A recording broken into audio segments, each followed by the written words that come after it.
నమస్తే. ఈరోజు వీడియోలో నేను మాట్లాడబోయే విషయం ఏమిటి అంటే, గురువు. మనకి కుండలిని జాగృతిలో గానీ, ఆధ్యాత్మిక జాగృతిలో గానీ గురువు అవసరం ఉందా?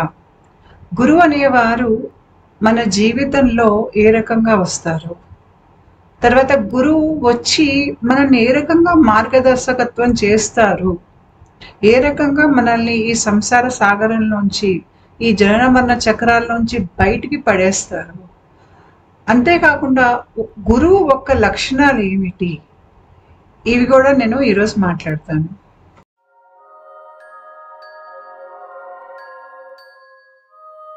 నాకు మొన్న మధ్య ఒక కల వచ్చింది.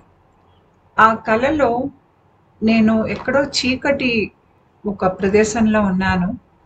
నా ముందు ఒక ఏరు అనేది ప్రవహిస్తుంది. కాకపోతే ఇది ఉప్పు నీటి ఏరు అన్నమాట. అయితే చాలా లోతుగా ఉంది. నేను దాటి ఆవలి ఒడ్డుకేసి వెళ్ళాలి. నా ముందు నా గురువు ఆశ్రమానికి చెందిన పెద్దవాళ్ళు నించుని ఉన్నారు. ఆ చీకట్లో వాళ్ళు ఏం చేస్తారంటే, నా కోసం మార్గం తయారు చేయడానికి వాళ్ళు నీళ్ల మీద నడవటం మొదలు పెడతారు. వాళ్ళు ఏ ప్రదేశంలోంచి అయితే నడుస్తున్నారో నీళ్ల మీద, వాళ్ళ కాలు ఎక్కడైతే నీటి మీద వాళ్ళు మోపుతున్నారో ఆ భాగంలో అంతా నీళ్లు గెడ్డగట్టి అవి మంచులాగా మారాయి అన్నమాట. అంటే నా గురువు ఒక అడుగు జాడలు అలా మంచులాగా ముద్రింపబడ్డాయి నీళ్ల మీద. వాళ్ళు ఆ రకంగా నా కోసం ఆ ప్రవహించే ఉప్పు నీటిలో, చాలా లోతైనటువంటి నీటిలో, చీకటిగా నల్లగా ఉన్న ప్రదేశంలో వాళ్ళు ఏం చేశారు అంటే, నా కోసం ఆ ఉప్పు నీటి మించి నడిచి ఆవలి ఒడ్డుకేసి రావటానికని చెప్పి వాళ్ళు ఒక నడక మార్గాన్ని సృష్టించారు. ఆ నడక మార్గం అది మంచుగా తయారైనటువంటి నీరన్నమాట. అంటే నేను నడిచి అవతల వైపుకి వెళ్ళాక మళ్ళీ ఆ మార్గం అనేది కొట్టుకుపోతుంది. అయితే నేను నా గురువుల మీద నమ్మకంతో నేను ఎక్కడైతే వాళ్ళు పాదాలు మోపారో నీటి మీద, అక్కడ నేను జాగ్రత్తగా వాళ్ళ పాద ముద్రికల పైన నా పాదాలు పెట్టుకుంటూ, అవే అడుగు జాడల్లో, అంటే వాళ్ళ పాదం ఎక్కడ పడిందో ఆ స్థానంలోనే నా పాదం వేస్తున్నా నేను. అదే రకంగా వాళ్ళు ఎలా దాటారో అదే రకంగా నేను దాటి అవతలి ఒడ్డుకేసే వెళ్ళాను. గురువు అంటే మనలో ఉన్నటువంటి చీకటిని పారద్రోలేవాడు.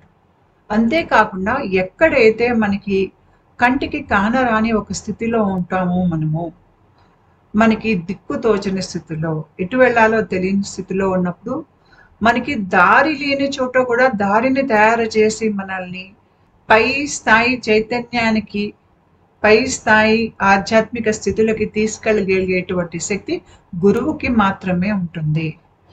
గురువు ఒక పాదాలు, గురువు ఒక పాద ముద్రికలు చాలా పవిత్రమైనవి. ఎందుకంటే ఆ పాదాలు, ఆ పాద ముద్రికలు మీదే మన ధ్యాస ఉండాలి. ఎప్పుడైతే మన దృష్టి మన గురువు పాదాల మీద ఉంటుందో, మనం పూర్తిగా మన గురువు గారికి శరణు అని అంటామో, వారి పాదాలు తప్ప మనకి ఇంకేమీ అక్కర్లేదు అనుకుంటామో, ఆ గురువు మనల్ని అంతే ప్రేమతో ఈ సంసార సాగరం నుంచి, జనన మరణ చక్రాల నుంచి అవతల వైపుకి తీసుకెళ్ళగలుగుతారు.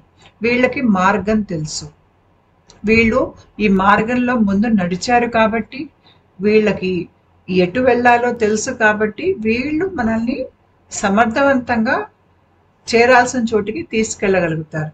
ముఖ్యంగా మనం ఆధ్యాత్మికంగా మనం ఎదుగుతున్నప్పుడు మన దేహంలో చాలా మార్పులు వస్తూ ఉంటాయి.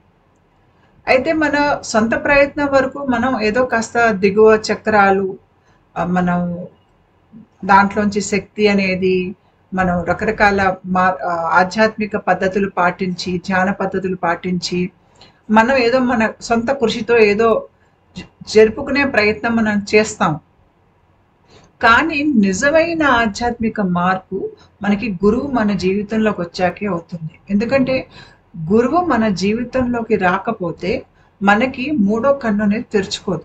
మనంతటా మనం మూడో కంటిని తెరుచుకోలేము.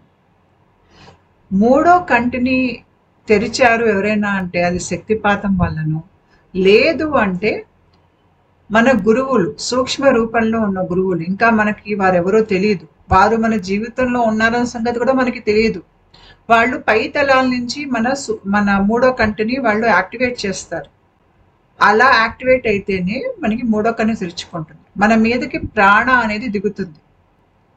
మనిషి ఆధ్యాత్మికంగా ఎదిగేటప్పుడు అహంకారాల నుంచి బయటపడి అతని దేహంలో పై స్థాయి ఆధ్యాత్మిక శక్తి, ప్రాణశక్తి, శక్తిపాతం వలన వచ్చేటువంటి శక్తి నిండుతుంది. మనకి గురువు సహాయం లేకుండా విస్పందించి ఈ శక్తి అనేది దిగదు మన మీదకి. గురువు సహాయం అయినా ఉండాలి, అమ్మవారి కరుణ కృప అయినా అయ్యి ఉండాలి. మనంతటా మనం అది మన మీదకి తెచ్చుకోలేమన్నమాట. మరి గురువు అంటే ఎలా ఉంటాడు అంటే, మనకి మన ఆధ్యాత్మికంగా ఎదిగేటప్పుడు చాలా మంది గురువులు వస్తారు. కొంతమంది గురువులు దీక్షలు ఇస్తారు, కొంతమంది జ్ఞానం చెప్తారు, కొంతమంది మార్గం సూచిస్తారు. రకరకాల గురువులు అనేవాళ్ళు మనకి రావటం సహజం. అది రావాలి కూడా. మీరు ఎంతమంది దగ్గరికి వెళ్తే మీకు అంతగా మీ జ్ఞానం అనేది పెరుగుతుంది, అంతగా మీలో ఉన్న చైతన్య శక్తి అనేది పెరుగుతుంది, మన అవగాహన పెరుగుతుంది ఆధ్యాత్మిక ప్రక్రియ పట్ల. మనకి వేదాంతం ఉంది, లేదంటే తంత్ర మార్గం ఉంది. తంత్ర మార్గంలో ఏమిటి అంటే మనకి దీక్ష అనేది లభిస్తుంది. ఈ దీక్ష మనకి మన గురువుల నుంచి లభిస్తుంది. ఈ గురువులు మనకి ఈ తలం వాళ్ళు అయి ఉండొచ్చు, వేరే తలం నుంచి కూడా మీకు గురువులు అనేవాళ్ళు అక్కడి నుంచి కూడా దీక్ష అనేది ఇస్తారు. ఈ దీక్ష ఇచ్చినప్పుడు ఏంటంటే మనలో నిజమైన ఆధ్యాత్మిక మార్పు అనేది మొదలవుతుంది. అంటే దేహంలో రసాయనిక మార్పులు అనేవి కొత్తగా మళ్ళీ మన దేహంలో నర్వస్ కనెక్షన్స్ అనేవి ఏర్పడటం, మనం రకరకాల సిమ్టమ్స్ అనేవి అనుభవించటం, ఇవన్నీ మనకి గురువు గారి దీక్ష మూలంగా జరిగే మనలో మార్పులు. మామూలుగా గురువు సహాయం లేకుండా మనం ఆధ్యాత్మికత వైపు వెళ్తే ఆ మార్గంలో ఏంటంటే మనం ఎంత ముందుకు వెళ్ళినా అది మానసిక ప్రక్రియలానే ఉంటుంది. మనం మానసికంగా ఆ మారుతూ వెళ్ళినా, మనం ఎంత మన అవగాహన పెంచుకున్నా ఆధ్యాత్మికత పట్ల, మన ఆధ్యాత్మిక చింతన మనలో పెంచుకున్నా కూడా ఏదైతే రసాయనిక మార్పు మీ దేహంలో జరగాలో అది ఒక జీవిత కాలంలో జరగదు. అలా వాళ్ళు చాలా ముందుకెళ్లాల్సి ఉంటుంది. మానసికంగా వాళ్ళని మార్చుకుంటూ, అక్కడ కూడా పద్ధతులు ఉన్నాయి మనకి. అలా కూడా కొంతమంది ఆధ్యాత్మికంగా ఎదిగే ప్రయత్నం చేస్తారు, కానీ అది చాలా కష్టం. మనకి గురువు అనేవారు ముఖ్యంగా తంత్ర పద్ధతిలో దీక్షలు అనేవి లభిస్తాయి. ఆ దీక్షల మూలంగా చాలా త్వరగా 1 లేదా 2 జీవిత కాలాల్లో మనం మోక్షం అనేది పొందగలుగుతాము. మన సొంత ప్రయత్నం ఉండాలి, గురువు గారి కృప మన మీద ఉండాలి. ముఖ్యంగా కుండలిని ప్రక్రియకైతే ఖచ్చితంగా గురువు ఉండాలి. గురువు లేకుండా ఈ మార్గంలోకి రావటం చాలా ప్రమాదకరం. అయితే మీకు ఈ గురు పరంపరలో కూడా చాలా రకాల మార్గాలు ఉన్నాయి. ఆ మార్గాలకి తగ్గట్టుగా ప్రతి ఒక్కరి జీవన విధానం ఒకలాగా ఉంటుంది వాళ్ళది. తర్వాత వాళ్ళు ఆచరించే వ్యవహారాలు, వాళ్ళ కట్టుబొట్టు, వాళ్ళు ఏ రకంగా శిష్యులని వాళ్ళు దీక్షిస్తారు, ఏ రకంగా శిష్యుడికి మార్గం చూపిస్తాడు అనే దాన్ని బట్టి దాంట్లో కూడా ఇవన్నీ కూడా చాలా తేడాలు ఉంటాయి. అయితే మీకు చాలా ఎక్కువగా ఈ వైరాగ్య మార్గంలోకి వెళ్ళేవాళ్ళు గురువులన్నింటినీ వదిలేసుకుని ఒక వైరాగ్యంగా, ఒక బైరాగిగా అట్లా ఉంటారు. తంత్ర పద్ధతిలో ఉన్న గురువులు చక్కగా అలంకరించుకుని, నగలు, మంచి బట్టలు వేసుకుని, అంటే తంత్ర పద్ధతిలో ఏంటంటే వాళ్ళు వాళ్ళ జీవితాన్ని వదిలేయరు. వాళ్ళు జీవితాన్ని ఎలా ఉందో అలా ఉంచుకుని దేవుణ్ణి సాక్షాత్కరించుకునే ప్రయత్నం, మోక్షాన్ని పొందే ప్రయత్నం అనేది వాళ్ళు చేస్తారు. కాబట్టి గురువులు ఆచార వ్యవహారాలు, వాళ్ళు వేసుకునే బట్టలు, వాళ్ళు ఎలాంటి ప్రదేశంలో బ్రతుకుతున్నారు, అదంతా వాళ్ళ గురు పరంపరను బట్టి ఉంటుంది. ఇప్పుడు వామాచారం పాటించే గురువులు ఉన్నారనుకోండి, మీరు ఎక్కువ వాళ్ళని శ్మశానాల్లో అక్కడ చూస్తారు. అది వారి పద్ధతి. గురువు ఏ రకంగా ఎలా ఉన్నా కూడాను ఆ గురువుకి ఉండాల్సిన మొదటి లక్షణం అతను ఏదైతే శిష్యుడికి చెప్తున్నాడో అది తను సొంతంగా అనుభవించి ఉండాలి. ఏ మార్గాన్నైతే ఎంచుకుని అతను పరమశివుడిని చేరే ప్రయత్నం చేస్తున్నాడో ఆ మార్గంలో అతను పరమశివుడిని చేరి ఉండాలి. అంటే అతనికి అనుభవంలోంచి నేర్పించాలి. గురువుకి అనుభవం లేకపోతే అతనికి ఇతరులకి నేర్పించేటువంటి అర్హత ఉండదు.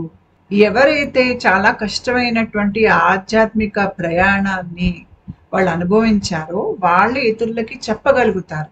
ఇప్పుడు ఒక దట్టమైన అడవిలో అస్సలు మార్గం లేదనుకోండి, అంతా చీకటే ఉంది అడవిలో, అంటే అసలు సూర్యుడి కాంతి అనేది మీకు అక్కడ నేలకు తగలట్లా. మన ఆధ్యాత్మిక ప్రయాణం కూడా మనం ఇట్లాంటి అడవిలోంచి వెళ్తాం. దాంట్లో భూతాలు ఉండొచ్చు, మనకి విషసర్పాలు ఉండొచ్చు, జంతువులు ఉండొచ్చు, మనం దారి తప్పిపోవచ్చు, మనకి నీరు ఉండకపోవచ్చు, తిండి ఉండకపోవచ్చు, మనకి హాని జరిగేటువంటి ఒక స్థితి, దిక్కు తోచని స్థితిలో మనం ఉంటాం ఒకసారి ప్రయాణం మొదలైనప్పుడు. ఇక్కడ గనక మీకు వేరే తలాల నుంచి గురువులు గనక మీ ప్రయాణాన్ని వాళ్ళు పర్యవేక్షిస్తూ, వాళ్ళు మీరు నిద్రావస్థలో ఉన్నప్పుడు వాళ్ళు వచ్చి మిమ్మల్ని చూస్తూ, మిమ్మల్ని వాళ్ళు కాపాడుతూ అలా ఉన్నా పర్వాలేదు. లేదు అంటే మీ అంతటి మీరు ఆధ్యాత్మిక ప్రయాణం మొదలు పెట్టాలి అంటే ఖచ్చితంగా గురువు అనేవారు కావాలి. గురువు దీక్ష లేనిదే మీకు మూడో కన్ను అనేది తెరుచుకోదు. మూడో కన్ను అనేది తెరుచుకోనంత కాలం మీకు నిజమైన ఆధ్యాత్మిక ఎదుగుదల అనేది మొదలు కాదు.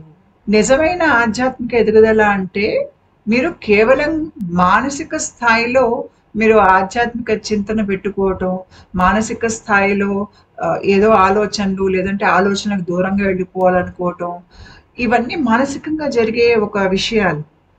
ఈ మానసికంగా జరిగే విషయానికి మన దేహంలో రసాయనిక చర్య మార్పు అనేది జరగదు. ఆధ్యాత్మిక ప్రయాణం అంటే మీ దేహంలో రసాయనిక మార్పులు జరగాలి. అది ఎలా జరుగుతుందంటే గురువు ఒక కృపతోనే జరుగుతుంది. కొంతమందికి ఈ జన్మలో గురువు లేకపోయినా వాళ్ళ దేహంలో ప్రక్రియ జరిగిపోతూ ఉంటుంది. దానికి కారణం ఏమిటి అంటే బహుశా గత జన్మల్లో వారికి గురువు ఉండుంటారు. ఆ గురువు అప్పుడు ఇచ్చిన దీక్ష, ఆ గురువు ఒక దీవెన, అది ఈ జన్మకు కూడా కొనసాగుతోంది ఆ మనిషిలో. అయితే గురువు అనేవారు ఎవరు? గురువు ఒక లక్షణం ఏమిటి? మీకు రకరకాల మార్గాల్లో రకరకాల గురువులు ఉంటారు. కాకపోతే మీరు ఈ మనిషి గురువుగా పనికి వస్తారా, ఈయన నిజంగానే గురువా, లేకపోతే లోకాన్ని మభ్యపెట్టి మోసం చేసి గురువు ఒక వేషం వేసుకుని కూర్చున్నారా అనే విషయాన్ని మీరు ఏ రకంగా అర్థం చేసుకుంటారు అంటే, తన గతంలోంచి, తన స్మృతుల్లోంచి, తన అలవాట్లలోంచి, తన వ్యక్తిత్వంలోంచి బయటకు వచ్చేసి ఉండాలి. అంటే లింబిక్ బ్రెయిన్ ప్రోగ్రామింగ్ లోంచి బయటకు వచ్చేసి ఉండాలి. లింబిక్ బ్రెయిన్ ప్రోగ్రామింగ్ అంటే ఏమిటి అనేది నేను గతంలో ఒక వీడియో చేశాను. దాని లింక్ కింద డిస్క్రిప్షన్ బాక్స్ లో పెడతాను, చూడండి, మీకు అర్థమవుతుంది. ఎవరైతే లింబిక్ ప్రోగ్రామ్ లోంచి బయటికి రాకుండా దాంట్లోనే చిక్కుకుని అవే ఆలోచనలు, అవే ప్రవర్తనలు, అదే రకంగా దాంట్లోనే ఆ వలయంలోంచి బయటికి రాని స్థితిలో ఎవరైతే ఉన్నారో, ఎవరైతే పై కార్టికల్ బ్రెయిన్ స్థాయి వరకు ఎవరైతే వెళ్ళలేదో వారు గురువులుగా పనికిరారు. అంటే వారే వారి జననమరణ చక్రాల నుంచి బయటికి రాలేదు. అలా రాని వారు వేరొకరికి గురువుగా వాళ్ళకి దీక్షనిచ్చి వాళ్ళని మార్గంలోకి పెట్టి వాళ్ళకి మార్గానికి నిర్దేశకత్వం అనేది వీళ్ళు చేయలేరు. ఎందుకంటే వీళ్ళే ఆ మార్గంలో ముందుకు వెళ్ళలేరు. ఏదో కొంత వెళ్ళి ఉండొచ్చు, ఆ కొంత వెళ్ళింది మిమ్మల్ని అక్కడ దాకానే తీసుకెళ్ళగలుగుతారు, అంతకు మించి తీసుకెళ్ళలేరు. గురువులో ఎంత శక్తి ఉందో అంత శక్తి మట్టికే వారు శిష్యుడికి ఇవ్వగలుగుతారు. వారిలో లేని శక్తి వాళ్ళు శిష్యులకు ఇవ్వలేరు. కాబట్టి మీరు గురువులో చూడాల్సింది అతను తన గతంలోంచి బయటికి వచ్చేసి ఉన్నారా లేదా, లేదంటే ఇంకా తన కోరికలకి లేదంటే కోపానికి, ఆవేశానికి, భయానికి లోబడి బతుకుతున్నారా, అలవాట్లకు లోబడి బతుకుతున్నారా, ఇంకా మామూలు మనిషిలానే ఆలోచిస్తున్నారా, లేకపోతే వీరు ఆలోచించే విధానం వేరేగా ఉన్నదా లేదా అనేది మీరు చూడాలి. గురువు గారికి తన గతం జ్ఞాన రూపంలో ఉంటుంది. మనకి కొన్ని స్మృతులు అలా జ్ఞాన రూపంలో ఉంటాయి, కానీ వాటి ప్రభావం మన మీద ఇంకా ఉండదు. అంటే మనం లింబిక్ బ్రెయిన్ ప్రోగ్రామింగ్ నుంచి బయటకు వచ్చేస్తే ఇప్పుడు నా జీవితం నాకు జ్ఞాన రూపంలో గుర్తుంది, కానీ ఇంకా నాకు దాని మీద ఆసక్తి లేదు. నేను ఆ మనిషినే కాదు అని అనుకుంటున్నాను. సో మీ గురువు కూడా ఎట్లా ఉండాలి అంటే తన గతం మీద తనకి ఆసక్తి ఉండకూడదు. గతంలో మనుషులు ముందుకొచ్చి నించున్నా కూడా అతనికి కోపం, ద్వేషం, ఈర్ష్య, అసూయ, ఆ గతంలో జరిగిన గొడవలు గుర్తు రావటం ఇట్లాంటివన్నీ ఉండకూడదు. తర్వాత ఎవరైతే గురువు మీకు నిజంగా ఆధ్యాత్మికంగా ఎదుగుతున్నారో వాళ్ళ దగ్గర జ్ఞాన రూపంలో నేర్చుకునేది చాలా ఉంటుంది. వాళ్ళు ఎక్కువగా సిద్ధుల్ని ప్రదర్శించరు. వాళ్ళు ఏమన్నా కొంత చూపించొచ్చు. మనుషులకు ఇలాంటిది ఒకటి ఉంది అని తెలియటానికి ఏమైనా 1, 2 సార్లు చూపించొచ్చు గానీ, మామూలుగా అయితే వాళ్ళు సిద్ధుల్ని ప్రదర్శించరు. వాళ్ళు జ్ఞానాన్ని పంచే ప్రయత్నమే చేస్తారు. ఇంకొకటి ఏంటి అంటే మనిషిలో కొంత ఆధ్యాత్మిక జాగృతి జరిగినా, అంటే వాళ్ళకి ప్రక్రియ పూర్తి కాకపోయినా, కుండలిని లేచి తప్పుడు నాడుల్లోకి వెళ్ళినా కూడా చాలా జ్ఞానం అనేది వచ్చేస్తుంది వాళ్ళకి. కాకపోతే దాంతో పాటు వాళ్ళల్లో చాలా రకాలైనటువంటి వ్యసనాలు, కోరికలు అనేవి పెట్టిరేగిపోవటం, వాళ్ళకి ఏదైతే శక్తి ఉందో ఆ శక్తితో చుట్టుపక్కల వాళ్ళని దోచుకోవటం, అంటే అన్నింటికి వాళ్ళు అంటే వాళ్ళ శక్తిని అంతా వాళ్ళు పక్క మనిషిని పీడించటానికో లేదంటే పక్క మనిషిని దోచుకోవటానికో ఏమార్చటానికో వాడతారు. వీళ్ళు ఇంకా వాళ్ళ జంతు ప్రవృత్తిలోంచి బయటికి రాలేదు, కానీ గురువులు అయిపోతారు.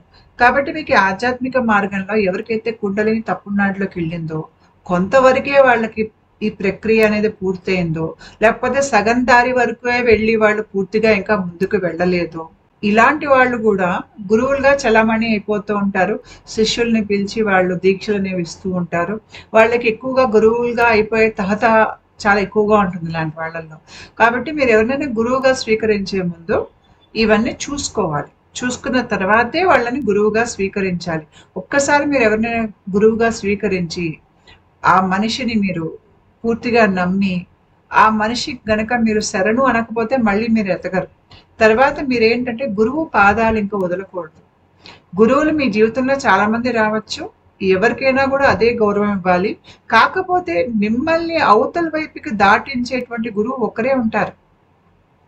వారు చాలా మీరు ఆధ్యాత్మికంగా ఎదిగాక మీ స్పందన అనేది చాలా పెరిగాక వారు మీ జీవితంలోకి వస్తారు. గురువు అనేవారు మన చీకట్లోంచి వెలుగులోకి తీసుకొస్తారు.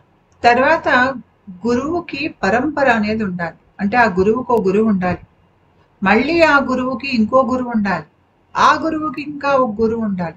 కనీసం మీకు గతంలో 3 నుంచి 4 గురువులు మీకు ఉన్నారు ఈ పరంపరలో అని తెలిసి ఉండాలి. ఆ పరంపర చాలా పురాతనమైనది ఉండాలి.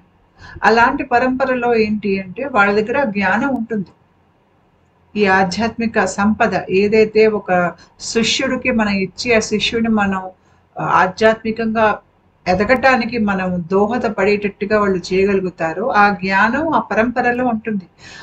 ఏ మార్గం గుండా అయితే ఏ రకంగా అయితే ఆ గురువు గారు ఆధ్యాత్మికంగా ఎదిగారో ఆ శిష్యుడు కూడా అదే మార్గంలో, అంటే గురువు అడుగు జాడల్లోనే అతను కూడా అదే రకంగా ఆధ్యాత్మికంగా ముందుకు ప్రయాణం చేసి వారి గురువులానే వారు అవుతారు. కాబట్టి మీ గురువుకి పరంపర అనేది ఖచ్చితంగా ఉండాలి. ఇది నార్త్ సాంప్రదాయం ఒక పరంపర. మీకు దక్షిణ భారతదేశంలో, ఉత్తర భారతదేశంలో మీకు సాంప్రదాయాలు ఉన్నాయి. నా ప్రక్రియలో నాకు అర్థమైంది ఏమిటి అంటే నా దేహంలో 2 జరుగుతున్నాయి. అంటే పైనుంచి విశ్వశక్తి దిగుతోంది, టాప్ డౌన్ అవేకనింగ్, ఇంకా కింద నుంచి పైకి వెళ్ళేటువంటి కుండలిని జాగృతం. ఈ 2 నా దేహంలో అవుతున్నాయి. నాకు అర్థమైంది ఏమిటి అంటే నా టాప్ డౌన్ అవేకనింగ్ ప్రక్రియ అనేది ఒక గురువు ఆశ్రమం నుంచి జరుగుతోంది. అక్కడ ముఖ్యంగా నాకు సెయింట్ జర్మేను, సత్యసాయి బాబా కనిపిస్తారు నాకు. తర్వాత నాకు కుండలిని జాగృతం వేరే గురువు ఆశ్రమం నుంచి జరుగుతుంది. నాకు ఈ దేహంలో 2 జరుగుతున్నాయి. నా అనుభవంలోంచి నాకు అర్థమైంది ఏమిటి అంటే ఈ టాప్ డౌన్ అవేకనింగ్ కి ఆశ్రమాలు అనేవి ఉంటాయి. అవి ఎక్కువగా మీకు సూక్ష్మ లోకాల స్థాయిలో ఉంటాయి అనుకుంటా. వీటినే మనం శంబాల అని, సిద్ధాశ్రమాలని అంటాం. ఏదైతే కుండలిని జాగృతానికి సంబంధించినటువంటి ఆశ్రమం ఉంటుందో నా అనుభవంలో నాకు అర్థమైంది ఏంటంటే అది వేరే తలాలు, పై తలాల కారణ లోకాలకి సంబంధించినటువంటి గురువుల స్థాయి నుంచి వస్తుందని నేను అనుకుంటున్నాను. ఈ విషయాన్ని నేను ఇంకా నిర్ధారించాల్సిన అవసరం ఉంది. కాకపోతే ప్రస్తుతం ఉన్న నా ఆలోచన పరిధి, నా అనుభవం అనే ఒక పరిధిలో నాకు ఈ 2 రకాల ఆశ్రమాలు వేరు. ఒకటి సూక్ష్మలోకం నుంచి వస్తుంది. ఒకటి కారణలోకం నుంచి వస్తుంది అని నాకనిపిస్తుంది. ముఖ్యంగా మనం ఆధ్యాత్మిక ఎదుగుతున్నప్పుడు ఒక స్థాయి బాగా మనలో స్పందన పెరిగినప్పుడు ఏమవుతుందంటే, మనకి సిద్ధులనేవి రావటం మొదలవుతాయి. ఇక్కడ చాలామంది ఈ సిద్ధుల స్థాయిలో దారి తప్పిపోతారు. సిద్ధులకేసి ఆకర్షితులైపోతారు. ఇంతవరకు వచ్చాను చాలు అని అక్కడే ఆగిపోతారు. అంటే అడవి మొత్తం దాటకుండా అడవి మధ్యలోనే కూర్చుండిపోతారనమాట. లేకపోతే అడవిలో దారి తప్పిపోతారు. అంతవరకు ఉండటం మూలంగా ఏమవుతుందంటే వారు అంతకు ముందుకు వెళ్ళరు కాబట్టి ఆ సిద్ధులు లేదంటే ఆ జ్ఞానం వరకే వాళ్ళు ఉండిపోయి ఇంకా వీళ్ళు పూర్తిగా జనన మరణ చక్రాల నుంచి బయటపడలా. ఇక్కడికి కూడా వాళ్ళు ఇంకా ముందుకు వెళ్ళాలి. వాళ్ళ పయనం జరగాలి. ఇక్కడికి ఆగిపోయి ఇక్కడ ఉన్న సిద్ధులన్నీ వాడేసుకుంటూ ఇక్కడే వాళ్ళు సంతృప్తిగా బతికేస్తూ మళ్ళీ కర్మని మూట కట్టుకుని దిగువ స్పందనకు పడిపోతారు. ఇలా మనకి జరగకుండా మనకి ఒక సమర్థవంతులైన గురువు అనేవారు ఉండాలి. మనం ఎప్పుడైనా ఒక స్థాయిలో అలా కూరుకుపోయి ఉన్నాం అనుకోండి, ఇంకా చాలే, ఇంకా నా వల్ల కాదు, నేను ముందుకు వెళ్ళలేను, ఇక్కడికి వచ్చాను చాలు అనే అది కూడా మనకు అనిపించవచ్చు. ఎందుకంటే ఆధ్యాత్మిక ప్రయాణం చాలా కష్టమైన ప్రయాణం. అలాంటప్పుడు మన చెయ్యి పట్టుకుని మనం ముందుకు తీసుకెళ్లే గురువు, మనం తప్పిపోకుండా, మన సిద్ధుల వెంట పడకుండా, మళ్ళీ తిరిగి కిందకి రాకుండా మన చెయ్యి పట్టుకుని మన పైకి తీసుకెళ్లే గురువు అనేవారు మనకు ఉండాలి. లేకపోతే దారి తప్పిపోయేటువంటి అవకాశం చాలా ఎక్కువగా ఉంటుంది ఆధ్యాత్మిక ప్రయాణంలో. ఏ స్థితిలో మనం ఏం చెయ్యాలి, ఏం పాటించాలి అనేది మన గురువు మనకి చెప్తారు. మనం గురువు చెప్పింది పాటిస్తూ మనం గురువుని పూర్తిగా శరణు అన్నప్పుడు మనం మన గమ్యాన్ని చేరుతాము. మన గమ్యం ఏమిటి అంటే సహస్రార చక్రంలో ఉన్నటువంటి బిందువు. మన చక్ర వ్యవస్థ ఉంది చూడండి, దాంట్లో చక్రాలన్నీ మనకి ఇంచుమించు దేహం లోపలే తిరుగుతూ ఉంటాయి. 2 చక్రాలు, ఒకటి గురు చక్ర, ఇంకోటి సహస్రార చక్రం. ఈ 2 మటుకు మనకి తల పై భాగంలో ఉంటాయి. ఈ 2 బొమ్మ చూడండి, నేను అక్కడ ఒక ఆరెంజ్ రంగులో ఆరో పెట్టాను. అదే మీ గురు చక్ర. అది దేహం బయట ఉంటుంది. దానిపైన మీకు సహస్రార చక్రం ఉంటుంది. సహస్రార చక్రం మీకు ఆ మధ్యలో బిందువు అనేది ఉంటుంది.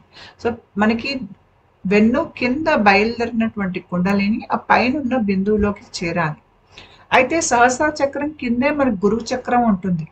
ఆ గురు చక్రం ఇక్కడ చూడండి, మొదటి బొమ్మ అలా ఉంటుంది. ఆ చక్రం 12 దళాలు ఉంటాయి, దానికి తెల్లగా ఉంటుంది. దాని లోపల మన గురువు, ఎవరైతే మన అంతరంగంలో ఉన్న గురువు ఉన్నారు చూడండి, శివుడే గురువు రూపంలో ఇక్కడ కూర్చుని ఉంటారు అని మనం అనుకోవచ్చు. అయితే ఈ గురువు మనము లింబిక్ బ్రెయిన్ ప్రోగ్రామింగ్ లోంచి బయటికి వచ్చి పైన కార్టికల్ బ్రెయిన్ కేసు వెళ్తున్నాం అనుకోండి, మనం సూక్ష్మ లోకాల నుంచి కారణ లోకాల్లోకి వెళ్తున్నాం. మనం ఆ స్థాయి వరకు వెళ్ళినప్పుడు ఏమిటి అంటే, ఈ గురు చక్రాల్లో ఉన్న గురువు మనకి అందుబాటులోకి వస్తారు. వీరు మీ కలలో వస్తారు. అంతేకాకుండా మనకి ఏ గురు పరంపర పట్టి మన దేహంలో కుండలిని ప్రక్రియ అనేది జరుగుతుందో ఆ గురువు మనకి ఇక్కడ తారసపడతారు. నా అనుభవంలో నేను నా లింబిక్ బ్రెయిన్ ప్రోగ్రామింగ్ లోంచి బయటికి పడి నా శక్తి కార్టికల్ బ్రెయిన్ లోకి వెళ్తున్నప్పుడు, అంటే బుద్ధి చక్రం దాటి పైకి వెళ్తున్నప్పుడు, నేను ముందు చూసింది నా గురువు యొక్క పాదుకలు. అంతేకాకుండా నా గురువు గారి చేతి కర్ర, ఆ కర్రకి ఒక ఆరెంజ్ రంగు అంటే కాషాయ రంగు జెండా ఉంది దానికి కట్టి. ఆ జెండా ఉన్న కర్ర నా గురువు ఒక పాదుకలు. ఈ 2 నాకు పైనుంచి నా తల్లోకి దిగి నా పై ఈ కార్టికల్ బ్రెయిన్ రీజియన్ లో స్థాపింపబడ్డాయి.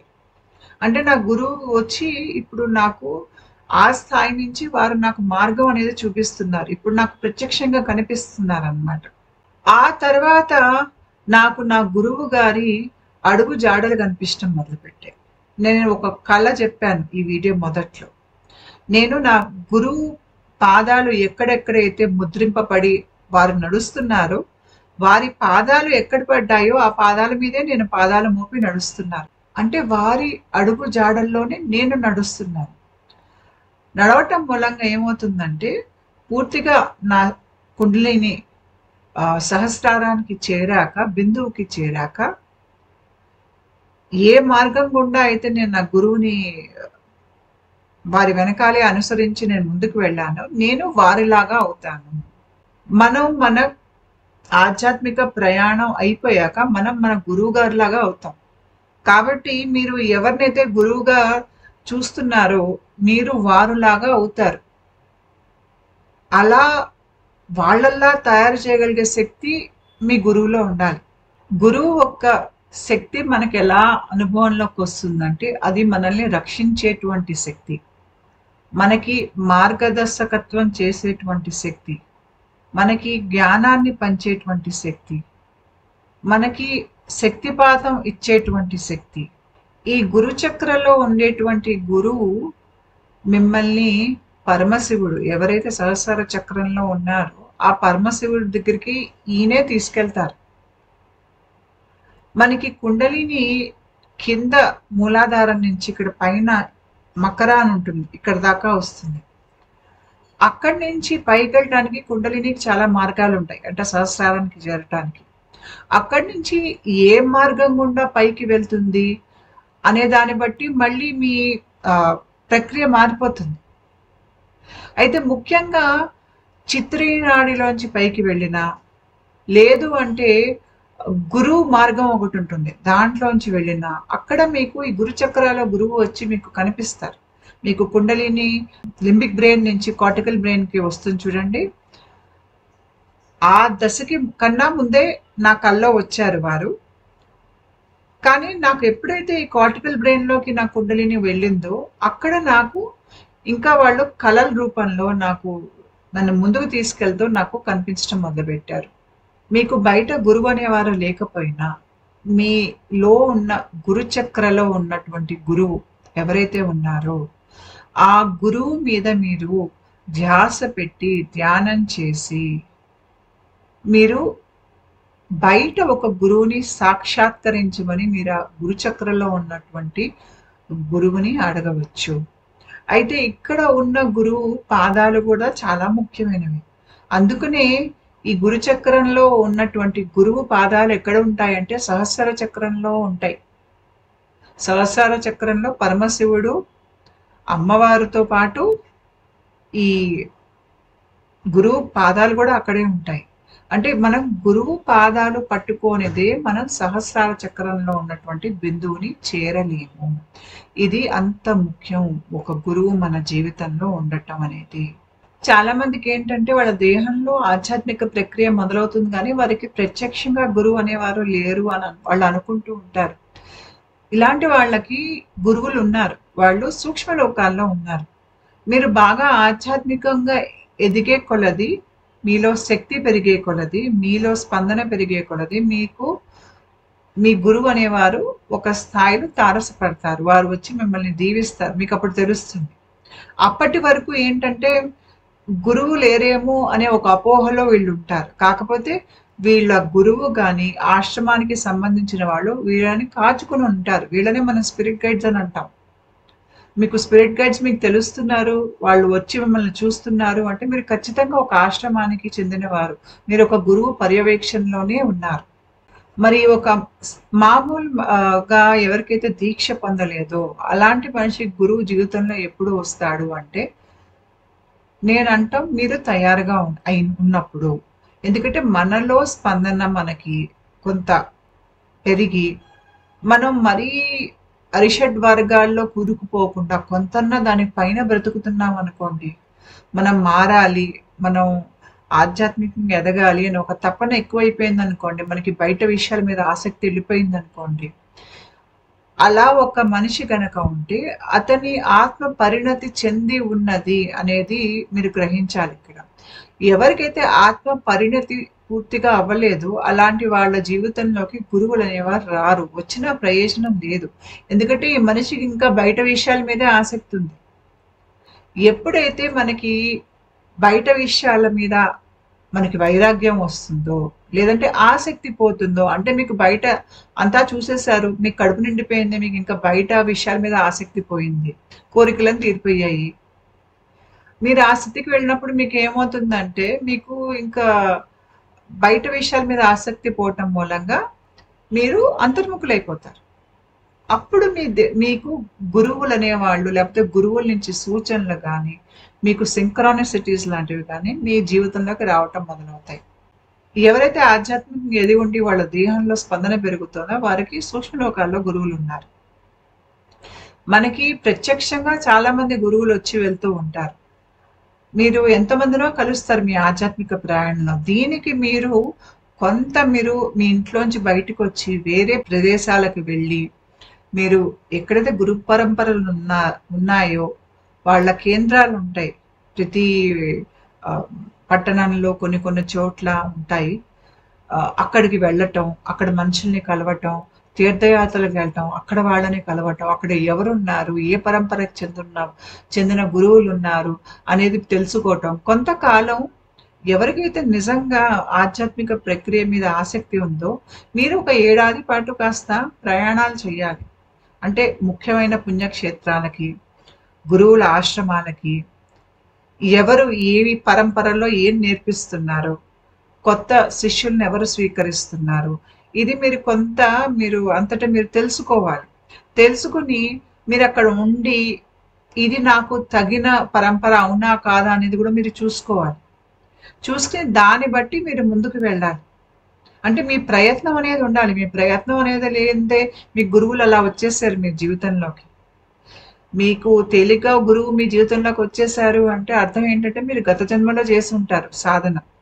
కొద్దో గొప్ప సాధన మీరు మొదలు పెట్టాలి ఈ జీవితంలో. ఏ సాధన చెయ్యాలి అంటే మీ పూర్వీకులు ఏ దేవుణ్ణి అయితే పూజించారో, ఏ పద్ధతులైతే మీ ఇంట్లో మీ వాళ్ళు పాటిస్తున్నారో, మీ కుల దేవత ఎవరు, మీ వంశ దేవత ఎవరు, లేకపోతే మీరుండే ప్రదేశానికి క్షేత్రపాలకులు ఎవరు, మీరు ముందు వాళ్ళని పూజించడం మొదలు పెట్టాలి. ఆ తర్వాత మీరు క్రమేపీ అక్కడి నుంచి గురువుని వెతికే ప్రయత్నం చేయాలి. ఎందుకంటే మీరు చేసే ఈ పూజల మూలంగా మీరు ఒక రకంగా మీలో ఆధ్యాత్మిక శక్తిని పెంచుకుంటున్నారు. మీలో ఆధ్యాత్మిక శక్తి పెరిగినప్పుడు ఏమవుతుందంటే బయట నుంచి గురువులు అనేవాళ్ళు మీకు తేలిగ్గా దొరుకుతారు. ఇది సహస్రార చక్రంలో ఉండేటువంటి బిందువు. మన కుండలిని మూలాధారంలో నిద్రిస్తున్నది, లేచి వచ్చి బిందువులో కలుస్తుంది. మన గురువు పాదాలు అనేవి ఇక్కడే ఉంటాయి. అంటే మన గురువు పాదాలు పట్టుకుంటే మన గమ్యం ఏదైతే సహస్రార చక్రంలో ఉన్నటువంటి బిందువు ఉందో అక్కడ దాకా అవి తీసుకెళ్తాయి. ఒక గురువు అంటే వారి పాదాల్ని వీడకుండా, వారి పాదాల్ని మనం నమ్ముకుని, వారికి పూర్తిగా శరణు అనుకుని మనం ఉండాలి. ఉన్నప్పుడు ఏంటంటే వారి అడుగుజాడల్లో మనం ముందుకెళ్ళి మనం వారిలాగా అవుతామన్నమాట. మన సంస్కృతిలో మనం తల్లిదండ్రుల కంటే కూడా ముందు మనం గురువునే పెడతాం. దైవం కన్నా కూడా ముందు మనం గురువునే కొలుస్తాం. ఎందుకంటే మన దైవం దాకా తీసుకెళ్లేవారు మన గురువే. నా ఆధ్యాత్మిక ప్రయాణంలో నాకు అర్థమైంది ఏమిటి అంటే, మనం వ్యక్తిగా మనలో చాలా దోషాలు ఉంటాయి. అంటే మనం ఇంకా అహంకారం నుంచి బయటికి రానప్పుడు, మనం ఆ లింబిక్ బ్రెయిన్ ప్రోగ్రామింగ్ లోంచి బయటకు వచ్చి కార్టికల్ బ్రెయిన్ లోకి వచ్చినా కూడా మనలో వికల్పాలు అనేవి ఉంటాయి. అంటే ఇమాజినేషన్, అవి తొలగిపోవాలి. ఇంకా మనలో సంస్కారాలు, వాసనలు ఉంటాయి. అవి మొత్తం పూర్తిగా తొలగిపోతే మనం దివ్యాత్మగా మారలేము. ఇలా మనం ఉన్న స్థితిలో మన మీద వారి దయని, వెలుగుని మన మీద ప్రసరింపజేసి మనల్ని పైకి లాగే ప్రయత్నం చేసేది మన గురువు గారు. మనం మన గురువుకి శరణు అని వారి పాదాలు వీడకుండా, అమ్మవారికి శరణు అని, లేదంటే మీకు నచ్చిన మీ దైవం, ఇష్టదైవం వారికి శరణు అని, తర్వాత మన గ్రంథాల్లో ఉన్న మూల సూత్రాలు, అంటే మన గ్రంథాల్లో ఉండేటువంటి జ్ఞానం, ఆత్మ జ్ఞానానికి సంబంధించినది, లేదు అంటే మన గురు పరంపరకి సంబంధించినటువంటి జ్ఞానం, వీటికి మనం శరణు అని మనం ఉన్నప్పుడు మనం చాలా త్వరగా ఆధ్యాత్మికంగా ఎదుగుతాం. ఎందుకంటే మన లోపల ఉన్న శరణాగతే మనల్ని సహస్రార చక్రం వరకు తీసుకెళ్తుంది. మీరు మీ గురువు గనక ఇంకా మీ జీవితంలోకి రాకపోతే, మీరు మీ గురు చక్రాలో ఉన్న గురువు, అక్కడ శివుడే గురువు రూపంలో ఉన్నారు.